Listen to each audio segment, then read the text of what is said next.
Hola, ¿qué tal? ¿Cómo están? Mi nombre es Luis. Esta es una cápsula universitaria más a la cual les doy, como siempre, la más cordial las bienvenidas. En esta ocasión, pues bueno, ya saben, no podría faltar Bigotes, ¿no? Que esté aquí con nosotros saludándonos. Por supuesto, pues por la relevancia de la cápsula, ¿verdad? Vamos a hablar un poquito sobre la Declaración de Cambridge, que es fundamental para entender muchas cosas. Espero no tardarme demasiado, pero sí hay una explicación que es importante tener en cuenta para poder comprender todo esto a propósito de los derechos de los animales, la conciencia de los animales, etcétera. www.luis.mx, si ya están por aquí. Luis.mx es la dirección de este canal, no es una página web, es una forma de redireccionarlos. Luis.mx, cuando ustedes lo teclean en su gadget, smartphone, computadora, los lleva al home de este canal, no es una página. Entonces tiene la ventaja de que no tienen que entrar a YouTube y luego buscarme, simplemente directamente escriben Luis.mx en su navegador y ya están aquí, y una vez que ya revisaron las cápsulas pueden seguir navegando en YouTube sin ningún problema. Cuando llegan al home de este canal encuentran más de 500 cápsulas a lo largo ya de más de más de 1000 cápsulas a lo largo más de 500 temas de los que se han comentado. Y yo estoy seguro que más de uno de esos temas, más de una de esas cápsulas va a ser del interés de ustedes. Sin mayor preámbulo, comencemos.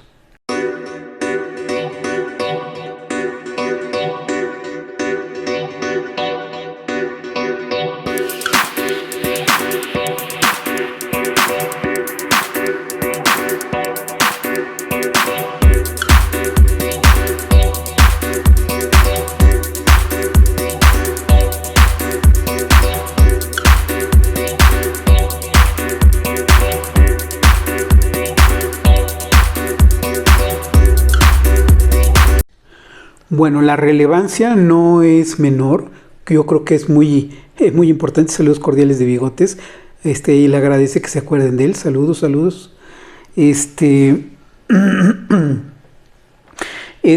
No es menor. Fíjense que ya desde hace mucho tiempo se ha tenido esta inquietud acerca de la inteligencia que hay en los animales, sobre la conciencia, etcétera. Ya más o menos he platicado sobre el tema. Los que son mis más antiguos seguidores a lo mejor se acuerdan todavía, no estoy seguro, que en las primeras cápsulas hablábamos precisamente sobre el tema de los derechos de los animales, y yo en aquel entonces pues ya les platicaba sobre ese tema y ya les mencionaba que bueno, en estricto sentido los animales no tienen derechos, pero bueno, vamos a platicar. No, bueno, ahorita explico, espérame.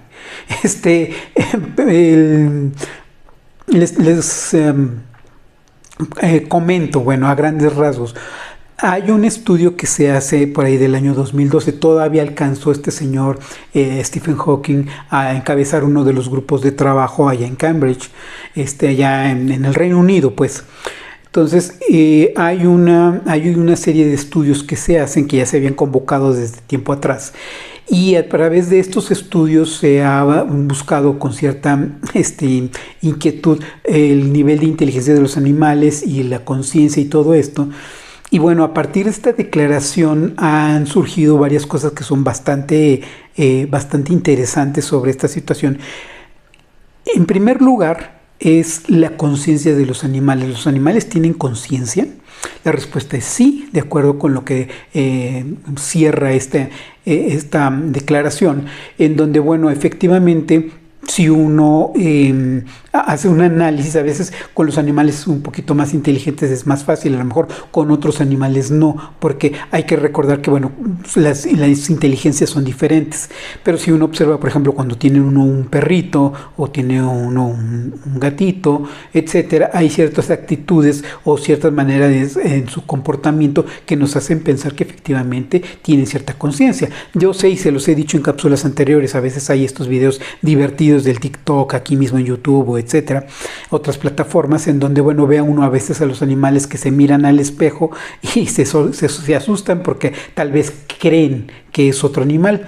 En otros casos, a veces voltean a ver el espejo porque el ser humano ve mucho el espejo, ¿no? Por ejemplo. Entonces les llama la atención lo que al ser humano le llama la atención, a ver qué están viendo, ¿no? Por ejemplo, cuando ven estas caricaturas o películas, ¿no? Ahí hay videos en donde están los animalitos que también les llama la atención supuestamente, pero obviamente no les llama la atención por el contenido que están viendo, sino porque a la persona le llama la atención lo que aparece en la pantalla, ¿no? Pero bueno, es una manera de curiosear. Hay otras ocasiones en las que, bueno, lo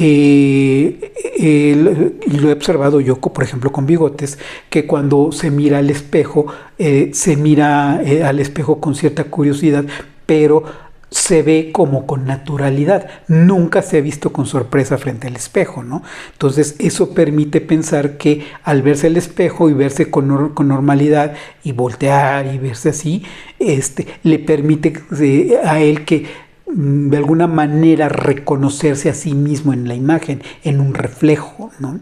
Entonces, estas cosas que para uno que puedan ser raras, no muy explicadas, o tal vez el tema no es tan relevante, para los científicos sí lo ha sido, sí ha sido un tema relevante y sí ha sido una manera de hacer un estudio para poder finalmente reconocer que los animalitos tienen conciencia, ¿no?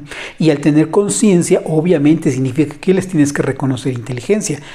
Pero bueno, yo creo que todos también a su vez debemos reconocer inteligencia de los animales, ¿no? Por ejemplo, ¿cómo es posible que un pajarito pueda aprender a piscar, ¿no? Por ejemplo, esta costumbre que hay todavía en algunos pueblos en donde ponen a un pajarito a que saque un papelito, ¿no? Para que te diga tu suerte, ¿no? Entonces el pajarito pues está entrenado, ¿no? Para eso. Ahí hay otras aves como guacamayas, como loros, etcétera, ¿no? Que luego los ve uno en los videos que van en una bicicleta, ¿no? Entonces todo eso es a partir de un aprendizaje. Los perros ni se diga, ¿no? El fiel amigo del hombre, pues cómo tiene esa capacidad de aprender, ¿no? Eso es inteligencia, por supuesto. Los delfines, por supuesto. Los primates, los gatos también, que sean un poquito más caprichosos, bueno, pues sí,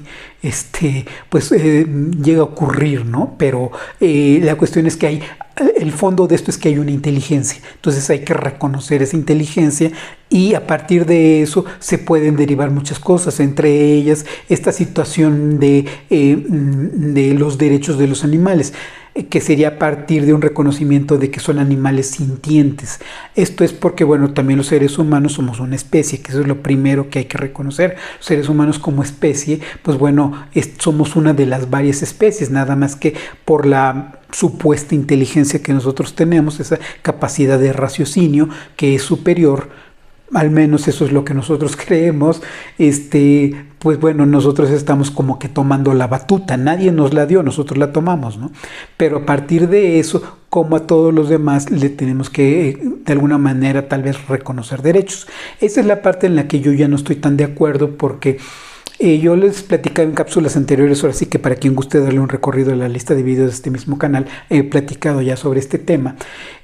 La negativa de mi parte es porque, miren, cuando uno habla sobre, por ejemplo, de conceptos o de palabras, de lenguaje, etcétera, nos tenemos que ir al origen prístino de todo, de la existencia misma de la humanidad, para podernos explicar si hay o no de derechos, ¿no? Que también tiene que ver con el debate sobre los derechos humanos, por cierto. Por eso la importancia de esta cápsula, porque ustedes, como saben, pues yo soy estudioso de los derechos humanos y también este tema es muy importante, porque va a llegar un momento en el que va a haber un versus entre los derechos de los animales y los derechos de las personas. Pero bueno, ahí están las cápsulas para quien quiera revisarlas, no me puedo detener en el tema.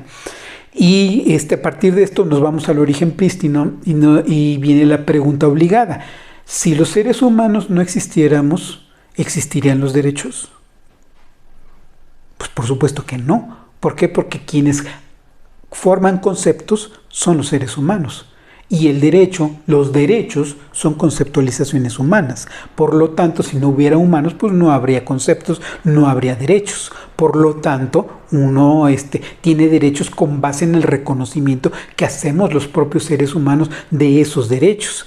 Entonces, si los animalitos no pueden armar conceptos, no tienen un lenguaje como tal, como lo tenemos nosotros, no pueden armar conceptos ni definiciones como tal, pues obviamente no pueden tener derechos.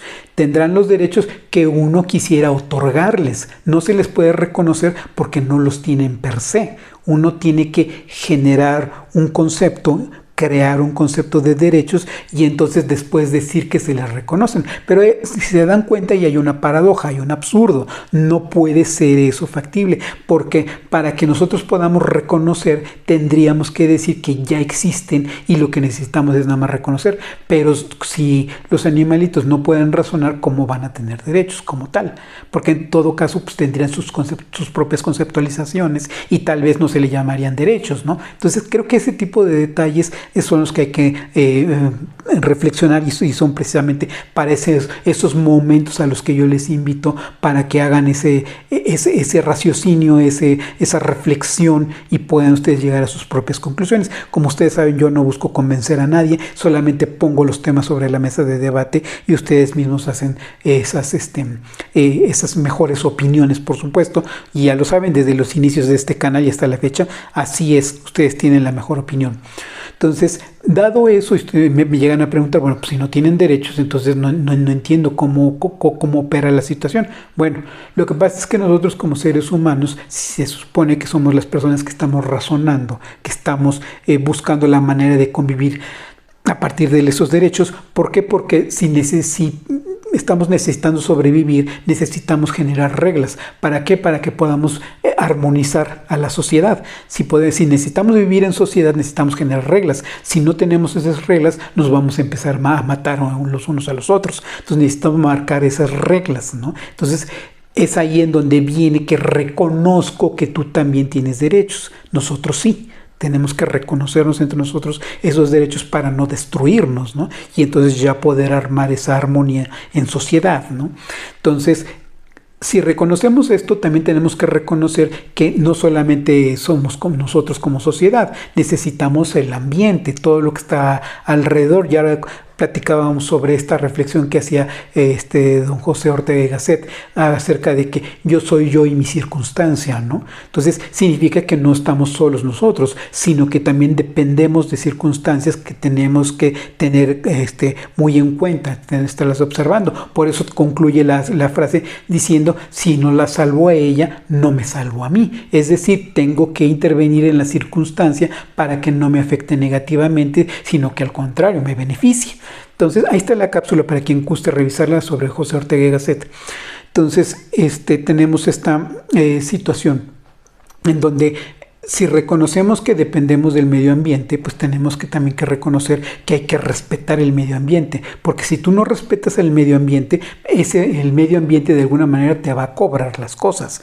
Bueno, es un efecto dominó. Si tú no respetas, por ejemplo, a una especie, esa especie, como forma parte de todo el equilibrio, puede desequilibrar todos los demás. Entonces se hace un círculo que tarde o temprano te va a dañar a ti. Entonces, ¿qué es lo que tienes que hacer? Respetar al resto de las especies, respetar a la naturaleza, porque si tú respetas todo eso, la naturaleza, aunque no tenga la concepción de respeto, pues no te va a afectar. Entonces tienes que respetar para no afectarte a ti mismo. A veces ya no es por una cuestión de empatía, sino por una cuestión de conveniencia, hasta por eso, por una cuestión de supervivencia. No destruyas para que eso a su vez después no te haga falta y no te destruya a ti, ¿no? Entonces esa es la importancia. Entonces, con el caso de los derechos de los animales, yo más bien hablaría de los deberes y obligaciones frente a los animales. Eso es lo que se debería de hablar con corrección. Pero como vivimos en una época muy políticamente correcta, por así decirlo, tal vez, estamos hablando de que todo es derechos y hay que exigir derechos y hay que manifestarse por los derechos, etcétera. Pero muchas veces se nos olvida que hay que pensar primero en los deberes y las obligaciones para poder exigir derechos. Eso es fundamental. Entonces, si yo respeto, ahí está la clave de todo. Entonces, no es que se deje desprotegido a los animalitos, lo que se hace es respetarlos. Se tiene un deber y una obligación frente a los animales para que podamos todos convivir en armonía. Por eso no estoy de acuerdo con el tema de los derechos de los animales, estoy de acuerdo con los deberes y las obligaciones frente a los animales, ¿no? Entonces, creo que por ahí va el asunto. A mí me parece que la Declaración de Cambridge de todas maneras es una maravilla, es una forma pues de concientizar, es una forma pues de que tengamos ese momento de reflexión para efectos de poder llegar a otros temas de debate, ¿no? Y sobre todo también recordar que no es nada más los animalitos que nos caen bien, ¿no? Los animalitos de compañía, sino que tiene que ver con todos los animales, ¿no? Entonces hay que ver ciertos aspectos que son muy importantes en cuanto a la supervivencia de todos y la supervivencia propia. Se abre el debate, por ejemplo, el debate vegano frente al consumo de carne de animal. Bueno, es ahí en donde vienen ya otra serie de debates que con todo gusto, para quien guste suscribirse, lo vamos a platicar más adelante. Esta situación que tiene que ver con la alimentación. Pero bueno, yo a lo que voy es, por ejemplo, a lo que se hacía en la cosmovisión de nuestros pueblos originarios, en donde el ser humano solamente toma lo que necesita. ¿Por qué? Porque respeta la naturaleza. Reconoce que no tiene más remedio que tomar elementos de la naturaleza, pero solamente toma lo necesario, ¿no? Creo que eso es una visión que yo comparto completamente. A mí me parece que eso sería lo correcto, ¿no? Y que todos en la naturaleza, así como los propios animalitos, pues toman lo que necesitan. No se andan aborazando ni andan generando empresas para a ver cómo le hacen para generar más dinero y cosas por el estilo. Pues no, o sea, toman lo que necesitan, ¿no? Entonces eso es lo que permite un equilibrio en la naturaleza. En fin, que son muchos los elementos que se pueden hablar al respecto, ¿no? Entonces, la importancia radica en eso, incluso a tal grado que, por ejemplo, esta organización mundial tan importante que se llama PETA, del cual ya hemos platicado en cápsulas anteriores, ha hecho este movimiento incluso para ya no llamarle a los animales de compañía mascotas. Ya no se les llama mascotas, ahora se les llaman compañeros, ¿no? Entonces, bueno, es la invitación que están teniendo. A pesar de las polémicas que tiene PETA, ya saben ustedes que ha tenido estas polémicas con Hollywood y con otras empresas en donde pues, viene la crítica que realmente no protegen a los animales, etcétera. Si gustan platicamos del tema más adelante, pero bueno, más allá de eso, a mí me parece buena esa idea de tener esa conciencia que me parece tan importante, tenerla en consideración. Pero también hay que hacer un equilibrio, así como en algunas cápsulas les he hablado sobre la inteligencia artificial, sobre los derechos que tiene la inteligencia artificial, el caso de Lambda, esta inteligencia que quiso demandar a Google, por cierto, bueno, también hay que reflexionar el papel de los derechos humanos frente al papel que se quiere generar de los derechos de los animales y ver en qué momento hay un equilibrio para ver cómo podemos conciliar una cosa con la otra. Entonces, bueno, deja pues abierto el tema para ese debate, pero por lo pronto quiero dejar este tema sobre la mesa para este tema de conciencias, de reflexionar, y bueno, pues ahí está la invitación para que revisen sobre el tema. El momento de reflexión ya lo he dejado sobre la mesa, y bueno, pues ahora sí que sus dudas, preguntas, comentarios, ahí está el espacio, el botón para que se suscriban. Cualquier tema, sugerencia, cualquier cosa, pues bueno, estoy a sus órdenes. A muy grandes rasgos es lo que les puedo comentar. Por lo pronto les agradezco muchísimo por su valioso tiempo y como siempre estamos en contacto.